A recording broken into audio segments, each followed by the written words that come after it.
શ્લોકમાં શ્રી વલ્લભના નામનું વર્ણન છે, વલ્લભાષ્ટકના સ્વરૂપનું વર્ણન છે અને સપ્તશ્લોકીમાં ગુણોનું વર્ણન છે. મહાપ્રભુજીનું આરાધન આ 3 સ્તોત્રોથી થાય છે. સર્વોત્તમજી આપણે કરીએ છીએ ને સર્વોત્તમજી તો કરવા જ જોઈએ. આપણે ત્યાં તો વૈષ્ણવની ગાયત્રી કહેવાય છે. યમનાષ્ટક, કૃષ્ણાશ્રય અને સર્વોત્તમ, આ 3 પાઠ તો દરેકે વૈષ્ણવે કરવા છે. જે કરવા તો છે, પણ સર્વોત્તમજી બહુ અઘરું લાગે છે. અચ્છા, તો નામાવલી કરો, એનાથી શરૂઆત કરો. આનંદાય નમઃ, પરમાનંદાય નમઃ, શ્રી કૃષ્ણાશ્રય નમઃ. થોડા દિવસ નામાવલી કરશો ને આપ મળે સર્વોત્તમજી આવડી જશે. શ્રી વલ્લભની કૃપાથી જ આવડી જશે. આપણા લોજિક જ ઊંધા. અમને આવડતું નથી ને એટલે કરતા નથી.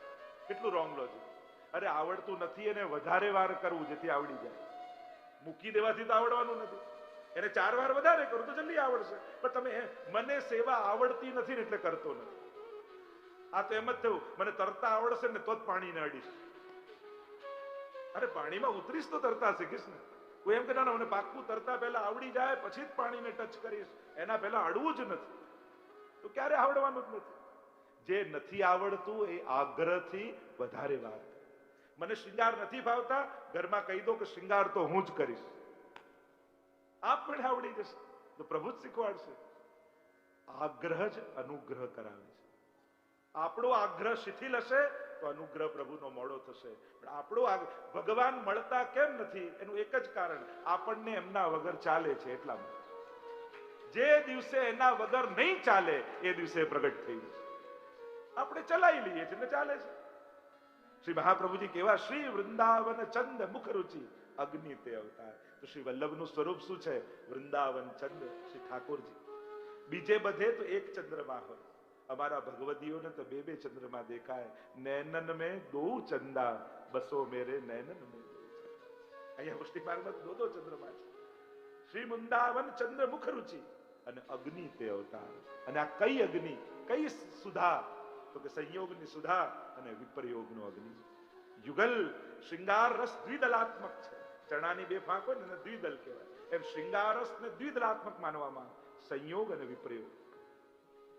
પ્રભુ શૃંગાર રૂપ છે. શૃંગાર કલ્પદ્રુમમ એમ ગોપીનાથજી કહે. શૃંગાર રસનું કલ્પવૃક્ષ કૃષ્ણ છે અને એટલે દ્વિદલાત્મક છે. કૃષ્ણમાં સંયોગ પણ છે, કૃષ્ણમાં વિપરયોગ પણ છે. અને એટલા માટે કૃષ્ણનો વિરહ પણ કૃષ્ણનું મિલન જ છે એક પ્રકારનું. વિપરયોગ રૂપ પણ એ છે. તો ચંદ્રમુખ વૃંદાવન ચંદ્રમુખ રુચિ અગ્નિ તે અવતાર અને દ્વિજ તિલક ત્રિભુવન નામ નિરૂપમ રૂપ અંગીકાર અને દેવલોક દુંદુભી વાગિયા આનંદ કરે રે નિશંક અને અસુર તિમિર ઉચ્છેદવા શ્રી વલ્લભ દેવ મયંક. અને જયારે દેવતાઓ દુંદુભીના નાદ કર્યા છે, પ્રભુ પધાર્યા અસુર તિમિર ઉચ્છેદવા. કયો અંધકાર છે? આસુર ભાવનો, આસુરાવેશનો. અસુર તિમિર ઉચ્ચ અંધકારને અને મયંક એટલે ચંદ્રમા. આપે ચંદ્રમાનો ઉદય થયો છે. પૂર્ણ પુરુષ પ્રમાણ પંથા અને વ્યાખ્યાતા વેદાંત. આપે કયો પંથ? જેમાં પૂર્ણ પુરુષોત્તમ. એ તે ચાંસ કલા પુંસ કૃષ્ણસ્તુ ભગવાન સ્વયં. એ પૂર્ણ પુરુષ પ્રમાણ પંથા, જે પૂર્ણ પુરુષોત્તમ છે એને પ્રમાણ રૂપ સ્વીકારી અને એની આરાધનામાં જોડનારા શ્રી મહાપ્રભુજી છે. અને એટલા માટે વાર્તા આપણે ત્યાં તો પ્રસંગ આવે છે જગન્નાથપુરીનો. ત્યાં મોટો ચર્ચા ચાલી રહી હતી, શાસ્ત્રાર્થ ચાલી રહ્યો હતો. સૌથી મોટા દેવ કયા, સૌથી મોટો મંત્ર કયો, સૌથી મોટો ગ્રંથ કયો, સૌથી મોટું કર્મ કયું. મહાપ્રભુજી પધાર્યા અને કહ્યું કે હું કહીશ તો કદાચ તમને વિશ્વાસ નહીં આવે. એમ કરો, કાગળ અને કલમ સ્વયં જગન્નાથ ભગવાનની આગળ રાખો.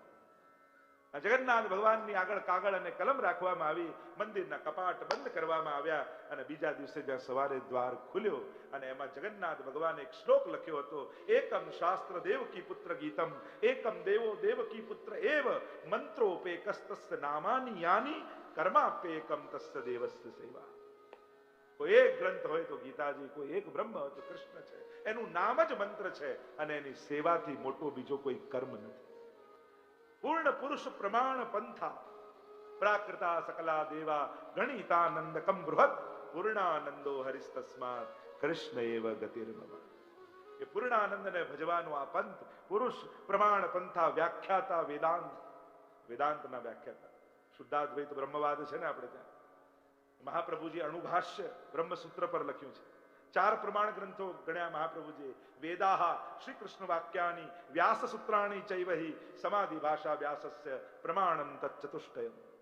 વ્યાખ્યાતા વેદાંત, 4 પ્રમાણ ગ્રંથ વેદ, બ્રહ્મસૂત્ર, ગીતા અને ભાગવત. અને આપશ્રીએ જે શુદ્ધાદ્વૈત, શુદ્ધ અદ્વૈત બ્રહ્મવાદ, સર્વખલઇદમ બ્રહ્મ, બધું જ બ્રહ્મ છે.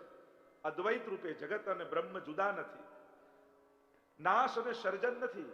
અહીંયા તો આવિર્ભાવ અને તિરોભાવ છે. ટૂંકમાં જો શુદ્ધાદ્વૈત બ્રહ્મવાદને સમજાવું તો પ્રભુ જ જગત રૂપે પરિણમિત થાય છે અને એ જ જગતને પોતાનામાં તિરોધાન કરી લે છે. સર્જન નથી કે એનો નાશ થાય, કારણ કે સત્ય તમે જગતને માનો. મહાપ્રભુ તો જગતને પણ સત્ય કહે છે, તો નાશવંત હોય એને સત્ય કેમ કહી શકાય? જગતનું તો સર્જન થાય છે, નાશ થાય છે. મહાપ્રભુજી કે સર્જન અને નાશ નથી, બ્રહ્મ જ આવિર્ભૂત થાય છે અને બ્રહ્મ પોતાનામાં તિરોધાન કરે છે. જેમ કાચબાનું ઉદાહરણ વેદાંતમાં આપવામાં આવે, જ્યારે કાર્ય કરવું હોય ત્યારે મુખ અને પગ બહાર કાઢે અને સમેટવું હોય તો અંદર લઈ. વિકૃત પરિણામવાદ અને અવિકૃત પરિણામવાદ. જેમ દૂધમાંથી દહીં બને, દહીંમાંથી પાછું દૂધ ના થાય, આ વિકૃત. રબરને ખેંચો, પાછું છોડો તો જેટલું હતું એટલું થઈ જાય, આ વિકૃત. સોનું હોય એની બંગડી ના ગમી તો કુંડળ ના ગમે, તો વીટી છે તો સોનું, આકાર બદલાય છે. રૂપ નામ વિભેદેન જગત ક્રીડતી યોયતા. ઓમ પૂર્ણમદઃ પૂર્ણમિદં પૂર્ણાત પૂર્ણમુદચ્યતે પૂર્ણસ્ય પૂર્ણમાદાય પૂર્ણમેવાવશિષ્યતે. ઈશોપનિષદનું મંગલાચરણ. પૂર્ણ બ્રહ્મમાંથી પૂર્ણ જગત પ્રગટ થાય છે, પણ બ્રહ્મમાં કઈ કમી નથી આવતી. પૂર્ણ જગત પૂર્ણ બ્રહ્મમાં ભળી જાય તો એમાં કઈ વધી જતું નથી, એ તો પૂર્ણ જ રહે છે, એ તો આનંદ રૂપ જ છે. ઘણી બધી ચર્ચાઓ છે. વ્યાખ્યાતા વેદાંત અને ગ્રંથ સર્વે રસરૂપ કીધા પોતાને સિદ્ધાંત. ગ્રંથો તો હતા, વ્યાખ્યાઓ હતી, મહાપ્રભુજીએ બધાને રસરૂપ કરી દીધા. ગ્રંથ સર્વે રસરૂપ કીધા. ભાગવતજી ઉપર ઘણી બધી ટીકાઓ છે, પણ સુબોધનીજી જેવી એકે નહીં મળે. આજે પણ દુનિયાભરમાં જ્યાં જ્યાં ભાગવત કથા થાય, કોઈને ખબર હોય કે ન હોય, કોઈ નામ મહાપ્રભુજીનું લે કે ન લે, પણ સુબોધનીના અર્થો વગર ભાગવત કથા થઈ જ ન શકે દુનિયાભર. ક્યાંક ને ક્યાંક મહાપ્રભુજીની વાણીનો આશ્રય લેવો જ પડે. જે અર્થો 7 પ્રકારે મહાપ્રભુજી બતાવ્યા છે, શાસ્ત્રે, સ્કંદે, પ્રકરણે, અધ્યાય, વાક્ય, પદેક્ષરે, એકાર્થ સપ્તધા જાનન અવિરોધે ન મુચ્યતે. આમ ભાગવતાર્થ પ્રકરણ અને સુબોધનીજી, આમ 7 પ્રકારે બંને મળીને અર્થ મહાપ્રભુજી સમજાવે. ગ્રંથ સર્વે રસરૂપ કીધા, એ જ ગ્રંથોને રસરૂપ મહાપ્રભુજી કરે. જ્યાં વિદ્યાવતામ ભાગવતે પરીક્ષા, વિદ્વાનોની પરીક્ષા હતી, ત્યાં ભક્તોને રસમય લાગવા લાગ્યું ભાગવત. ભાગવત સુધારસ મત કે અપનો પંથ જતાયો, તુમ શરણાગત આયો શ્રી વલ્લભ, તુમ શરણાગત આયો. તો ગ્રંથોને રસરૂપ અર્થો કરી અને એને આનંદાત્મક બનાવી દીધા એવા શ્રી મહાપ્રભુજી છે. અને રસિક રસના રસિક વાણી જાણી નર નવખંડ અને ઉર્ધ્વ પંથ સુયસ પ્રસર્યો વાદિયો બ્રહ્માંડ. કહ્યું આ મહાપ્રભુજીનો યશ તો ત્રિલોકમાં વ્યાપી ગયો છે, 9 ખંડમાં વ્યાપી ગયો છે. એમ કહેતા ગોપાલદાસ આગળ ગાન કરતા ગયા. ગોપાલદાસજી કહે એક બ્રહ્માંડ જેનો જશ્ન માયો, કેવલ આ જ બ્રહ્માંડમાં નહીં, અનંત બ્રહ્માંડો સુધી મહાપ્રભુજીનો યશ પ્રસર્યો. કે પ્રભુના અનેક અવતારો થયા, પણ પ્રભુ આવા રૂપે તો ક્યારેય નથી પધાર્યા. એ શ્રી વલ્લભ રૂપે જે રૂપ ધારણ કરીને પધાર્યા. જો દરિયાનું પાણી સીધું પીઓ તો ખારું લાગે, પણ એ જ્યારે વાદળ બનીને વરસે તો કેવું મીઠું થાય. સીધા કૃષ્ણને પકડવા જાઓ તો કદાચ કઠિન લાગશે, પણ એ જ કૃષ્ણ વલ્લભ બનીને વરસે ને ત્યારે અતિ મધુર લાગે. એ જ કૃષ્ણને મધુર આસ્વાદ કરવા માટે શ્રી વલ્લભ તત્વનો આસ્વાદ કરો. એક બ્રહ્માંડે જેના જશ્ન માયા, તેના હુઆ કોટી અનંગ, અને તોય ત્યાં થકી વાદિયો જઈ વસ્યો મુખ ધીમંત. એ બુદ્ધિમાનોના મુખમાં જઈને વસી ગયો છે. અતુલ અમલ ઉદ્યોત ઉદયો ભૂતલ દ્વિજ મારતંડ, અને ભક્તિ માર્ગ કેસરી ગજ માઈક મત શતખંડ. આપ તો કેવા છો? ભક્તિ માર્ગના કેસરી છો, સિંહ છો. આ પ્રસંગ મૂળ પુરુષ આદિમાં વર્ણન તો કરવામાં આવ્યું. શ્રી મહાપ્રભુજી કૃષ્ણદેવ રાયની સભામાં પધાર્યા, એનું જે ચર્ચા આવે છે એનું પણ વર્ણન ગોપાલદાસજી આગળ કરશે. આપ તો સિંહ જેવા છો, જેમ મદમસ્ત સિંહ વનમાં ફરતો હોય એને જોઈને બધા ભાગી જાય, એમ ભક્તિ માર્ગ કેસરી અને ગજ માઈક મત માતંગ, અને એ માઈક માયાવાદને આપે ભગાડ્યો છે. એમ કહેતા ગોપાલદાસ આગળ ગાન કરે. દિગ્વિજય દસ દિશાએ કીધો પરિક્રમાને ગયા. આ ભૂતલ પરિક્રમા કરવા માટે, ભારત વર્ષની ખુલ્લા ચરણારવિંદથી પરિક્રમા કરવા માટે ભાવ તો એ બતાવ્યો કે જ્યારે ખુલ્લા ચરણારવિંદથી પ્રભુ 11 વર્ષ ને 52 દિવસ વ્રજમાં વિરાજ્યા. અને વ્રજની ભૂમિને પાવન કરી તો ભારત વર્ષની અન્ય ભૂમિએ વિનંતી કરી કે પ્રભુ આપે વ્રજને તો સુખ આપ્યું પણ અમે રહી ગયા. અને ત્યારે પ્રભુએ કહ્યું જ્યારે વલ્લભ રૂપે પધારીશ ને ત્યારે તમારા બધા ઉપર કૃપા કરીશ. તો 11 વર્ષ ને 52 દિવસ, તો 52 દિવસની લીલા પ્રગટ કરવા માટે 52 વર્ષ મહાપ્રભુજી ભૂતલ પર વિરાજ્યા અને સમગ્ર ભારત વર્ષની ભૂમિને ખુલ્લા ચરણારવિંદથી પાવન કરી. દિગ્વિજય 10 દિશાએ કીધો, 10 દિશાઓને જીતી લીધી. પરિક્રમાને વ્યાજ કરવી તો પરિક્રમા છે, પણ સાથે સાથે ભક્તિ માર્ગની સ્થાપના ભારત વર્ષમાં કરવી છે અને ભક્તિ માર્ગની ધ્વજા પતાકા લહેરાવી છે. પરિક્રમાને વ્યાજ અને તીર્થ સકલ સનાત કીધા ચરણ રેણુ સમાન. સમસ્ત ભારતના તીર્થોમાં મહાપ્રભુજી પધાર્યા. તો કોઈ કે આ તો પ્રભુ રૂપ છે, એમને તીર્થયાત્રા કરવાની શું જરૂર છે? આ સાચી વાત છે, એમને તીર્થ કરવાની જરૂર નથી, પણ તીર્થોને એમની જરૂર છે. કારણ કે અનેક પાપ લઈને જીવો આવી સ્નાન કરીને જાય, પાપ તીર્થોમાં મૂકીને જાય અને તીર્થો વિચાર કરે ક્યારે વલ્લભ મહાપ્રભુ પધારશે અને એ જ્યારે અહીં પધારશે તો અમે પોતે પાપમાંથી મુક્ત થઈ જઈશું. તો તીર્થ સકલ સનાત કીધા, તીર્થોને સનાત કરવા માટે આપ તીર્થોમાં પધાર્યા છે. અને દરેક તીર્થોમાં તમે જુઓ મહાપ્રભુજીની લગભગ બધા પ્રધાન તીર્થોમાં બેઠક થઈ છે. ત્યાં મહાપ્રભુજી પારાયણ કર્યું છે અને પારાયણ તમે બેઠક ચરિત્ર વાંચો, જ્યારે મહાપ્રભુજી પારાયણ કર્યું ત્યારે ત્યાંના અધિષ્ઠાતા જે દેવતા હોય એ ભાગવતજીનું શ્રવણ કરવા પડે. અને તીર્થોમાં જ્યારે યવનોનો એ સમય ઉપદ્રવ હતો, એ તીર્થોમાં મહાપ્રભુજી પધારી ફરી આપણા સનાતન વૈદિક ધર્મની સ્થાપના કરી. મથુરાનો પ્રસંગ નથી આવતો, દ્વાર ઉપર પેલા યંત્ર લગાડ્યું, જે તેની અંદરથી નીકળે એની ચોટી કપાઈ જાય, દાઢી ઉગી જાય, ધર્મ બદલાઈ જાય. બધા હાહાકાર થઈ ગયો કે અમે હિન્દુ થઈને યમુના સ્નાન ન કરી શકીએ. આવું કેમ? કઈક આપ કૃપા કરો. આપ એક યંત્ર બનાવીને આપ્યું ને કહ્યું જાઓ દિલ્હીના દરવાજે લગાવી દો. અને જ્યાં દિલ્હીના દ્વાર પર લગાવ્યું, જે દાઢી વાળો નીકળે ને દાઢી કપાઈને ચોટી ઉગી જાય. અને એ વાત પહોંચી રાજા સુધી. એને થયું કે આ કોણે કર્યું છે? જલ્દી યંત્ર ખસેડો, નહીં તો આપણા બધાના ધર્મો બદલાઈ જશે. તીર્થ સકલ સનાત કીધા ચરણ રેણુ સમાજ. અને સકલ તીર્થોમાં પધારી ચરણારવિંદની રજ પધરાવી તીર્થોને તીર્થત્વ મહાપ્રભુજી આપે. અનેક તીર્થોની ઘટના તમે બેઠક ચરિત્રનો ત્યારે આપણી પાસે સમય નથી, નહીં તો એક બેઠક જે તીર્થોમાં આવેલી છે એમના ચરિત્ર તમે જુઓ તો તમને એ તીર્થોનો ખ્યાલ આવશે કે મહાપ્રભુજીએ તીર્થોને પણ તીર્થત્વ આપ્યું છે. કારણ કે મહાપુરુષો તો પોતે તીર્થરૂપ હોય છે. સકલ તીર્થો એમના ચરણમાં બિરાજતા હોય છે. સકલ તીર્થ તેના તન મારે, વૈષ્ણવ જનતો તેને કહીએ જે પીડ પરાઈ જાય. તો આપ તો તીર્થોના તીર્થ છે. આમ તીર્થ સકલ સનાત કીધા ચરણ રેણુ સમાજ. અને પત્રાવલંબે પંડિત જીત્યા માઈક મત માતંગ. ત્યારે અડેલમાં મહાપ્રભુજી બિરાજતા અને બધા કાશીથી આપની જોડે શાસ્ત્રાર્થ કરવા. હવે શાસ્ત્રાર્થ કરવા આવે ને સેવામાં બહુ અવેર થઈ જાય, બહુ મોડું થઈ જાય. નવનીત પ્રિયાજીની સેવા પહોંચે અને આપણે ત્યાં તો કંઠાસરી જૂના વૈષ્ણવ ગાતા, અડેલમાં શ્રી મહાપ્રભુજી બિરાજે ગૃહસ્થાશ્રમ ભોગવવાને કાજે. કે મહાપ્રભુજી અડેલમાં બિરાજે, માતૃશ્રી ઇલમ્મા ગુરુજી સાથે છે અને શાસ્ત્રાર્થ કરવા માટે બ્રાહ્મણો આવ્યા છે. મહાપ્રભુ શાસ્ત્રાર્થ કરે છે. અવેર થઈ નવનીત પ્રિયાજીને ઉત્થાપનનો સમય થઈ ગયો અને એટલું બધું મોડું થઈ ગયું કે શાસ્ત્રાર્થ પૂરો ન થાય. એટલે ઇલમ્મા ગારુજીને બોલાવ્યા નવનીત પ્રિયાજી. કહ્યું કે આપ મારા ઉત્થાપન કરવા. અરે મને તો બ્રહ્મ સંબંધ નથી ને વલ્લભ ખીજાશે જો એમને ખબર પડશે કે મેં આપનો સ્પર્શ કર્યો છે. અચ્છા બ્રહ્મ સંબંધ નથી, આવો હું આપને બ્રહ્મ સંબંધ કરાવું, હું આપનો ગુરુ બનું. લો તુલસીદલ હાથમાં, ઇલમ્મા ગારુજીના હાથમાં તુલસીદલ આપ્યા. હું જેમ બોલાવું એમ બોલતા જાઓ. નવનીત પ્રિયાજી બ્રહ્મ સંબંધનો મંત્ર બોલે, ઇલમ્મા ગારુજી બોલે અને કહ્યું હવે મારા ચરણારવિંદમાં સમર્પિત કરો તુલસીદલ. ઇલમ્મા ગારુજી ચરણારવિંદમાં સમર્પિત કર્યા. કહ્યું કે હવે હું ગુરુ બન્યો, લાવ મારી ગુરુ ભેટ લાવ. ઇલમ્મા ગારુજી કે મારી પાસે તો કાંઈ નથી. ત્યારે યાદ આવ્યું, પોતાના ગળામાંથી કંઠાસરી કાઢી અને નવનીત પ્રિયાજીને ધરાવી અને કહ્યું કે હવે બધા શૃંગાર વડા કરીશ પણ કંઠાભરણ ક્યારે વડું નહીં કરું. અને એ આખી કંઠાસરીનું ધોળ છે અને ધોળ ઘણા પ્રાચીન વૈષ્ણવને આવડતું હોય છે, ગાતા હોય છે. અને એ રીતે પણ અનેક પ્રસંગો આપણે ત્યાં છે. અને જ્યારે અવેર થવા લાગે એટલે શું કર્યું? મહાપ્રભુજી એક પત્રાવલંબન ગ્રંથ કાશી વિશ્વનાથની દિવાલ પર લગાવ્યું.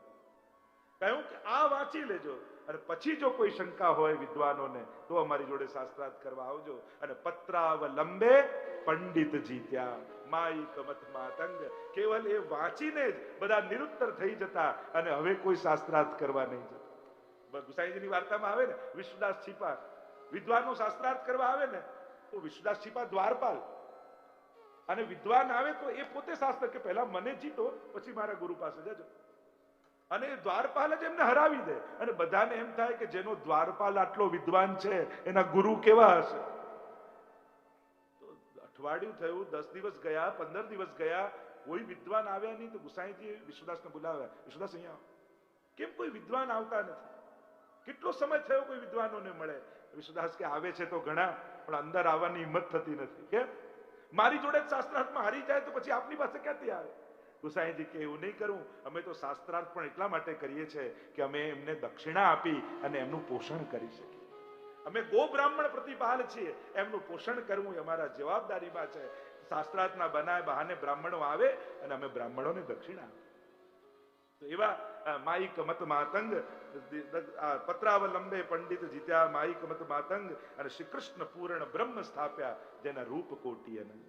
પૂર્ણ પુરુષોત્તમ શ્રી કૃષ્ણ છે, અને વિવિધ અવતારો લઈને ભૂતલ પર પધારે. એ તે ચાંસ કલા પુંસ કૃષ્ણસ્તુ ભગવાન સ્વયં. વિવિધ અવતારો લઈને આવનારો એ અવતારી. યસ્માત ક્ષરવતીતો અહમ અક્ષરાદ પિચોત્તમ અતોસ્મિ લોકે વેદે ચ પ્રથિત પુરુષોત્તમ. એ પુરુષોત્તમ જે આ બધા જ રૂપ ધારણ કરીને આવે એવા કૃષ્ણને પૂર્ણ બ્રહ્મ રૂપે સ્થાપ્યા છે. અને આગળ ગાન કરતા ગોપાલદાસ, સ્વમાર્ગ સ્થિર સ્થાપવા આપવા ભજનાનંદ, નામ આપ્યા જીવને શુભમિષ્ટ મુખ મકરંદ. તેના માટે સ્વમાર્ગ સ્થિર સ્થાપ, સ્વમાર્ગમાં પુષ્ટિ માર્ગમાં સ્થિર કરવા, સ્થિર સ્થાપ આપવા ભજનાનંદ, અને સ્વરૂપાનંદ આપવા. નામ આપ્યા જીવને શુભ મિષ્ટ મુખ મકરંદ. મુખમાંથી જે સુગંધ રૂપે કયા 2 મંત્રો આપ્યા મહાપ્રભુ. એક સ્વમાર્ગ સ્થિર સ્થાપવા એટલે નામ નિવેદન, શ્રી કૃષ્ણ શરણમ મમ. મોટા ભાગે લોકો અષ્ટાક્ષર પણ ખોટું બોલતા હોય છે.